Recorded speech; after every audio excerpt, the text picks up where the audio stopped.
వ్యాపార కేంద్రాలు పెట్టుకుంటే ఉద్యోగులు సమయానికి ఆఫీస్కు రాలేని పరిస్థితి.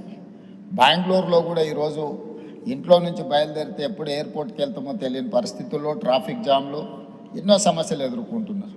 మన చెన్నైలో చూసిన వర్షం వస్తే చెన్నై నగరంలోనే పడవలలో తిరగాల్సిన పరిస్థితి.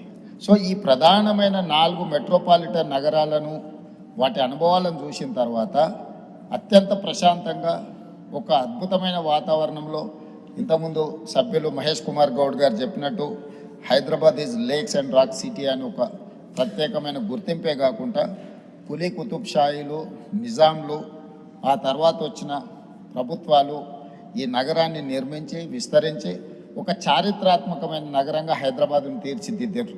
మీరు ఏ ప్రాంతానికైనా వెళ్ళండి, అది ఓల్డ్ సిటీ అని మనం చర్చించుకుంటున్నాం, కానీ అది ఒరిజినల్ సిటీ.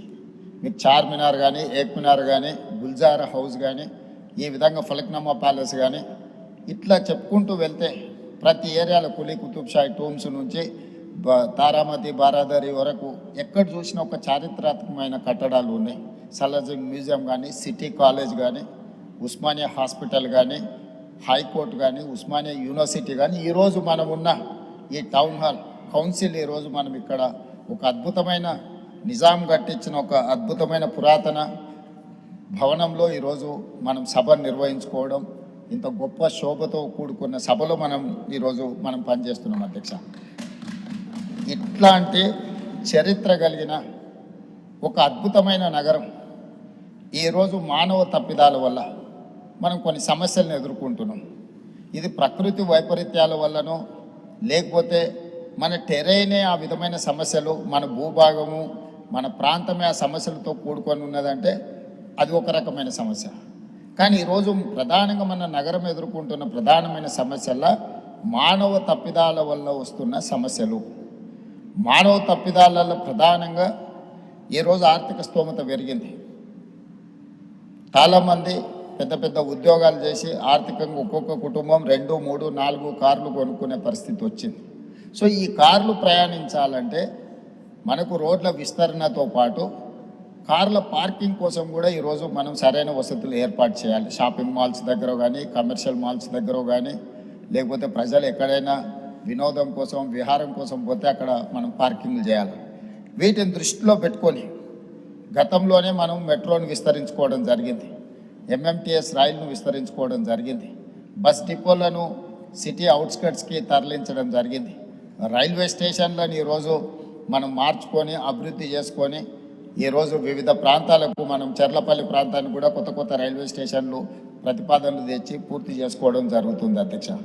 రవాణాలో రోడ్లు కానీ, అదేవిధంగా రైల్వే కానీ, ఎయిర్పోర్టు కానీ, పోర్ట్, ఇవి కీలకమైన పాత్ర పోషిస్తాయి. ఒకప్పుడు బేగంపేటలో ఉన్న ఎయిర్పోర్ట్ ఈరోజు మనం శంషాబాద్కు తరలించుకోవడం జరిగింది. సికింద్రాబాద్లో ఉండే రైల్వే స్టేషన్ మీద విపరీతమైన ఒత్తిడి ఉంది కాబట్టి ఈరోజు చెర్లపల్లిలో కొత్త రైల్వే స్టేషన్ నిర్మించుకోవడం జరిగింది.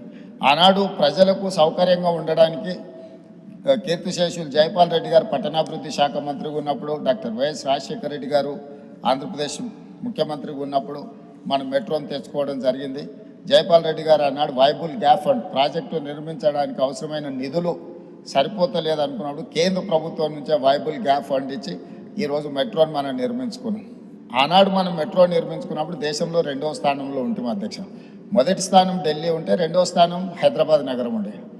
ఈరోజు 10-12 సంవత్సరాల నిర్లక్ష్యం వల్ల దేశంలో 9వ స్థానానికి మెట్రోలో మనం పడిపోవడం జరిగింది అధ్యక్ష. అందుకే ఈరోజు వీటన్నిటిని దృష్టిలో పెట్టుకొని మనం ఒక కార్యాచరణను తీసుకున్నాం, తెలంగాణ రైజింగ్ 2047. ఇందులో 3 జోన్లుగా మనం విభజించుకోవడం జరిగింది. Cure, pure, rare. క్యూర్ అంటే outer ring road inside 2073 square కిలోమీటర్లు, 1,34,00,000 జనాభా ఉన్నారు అధ్యక్ష.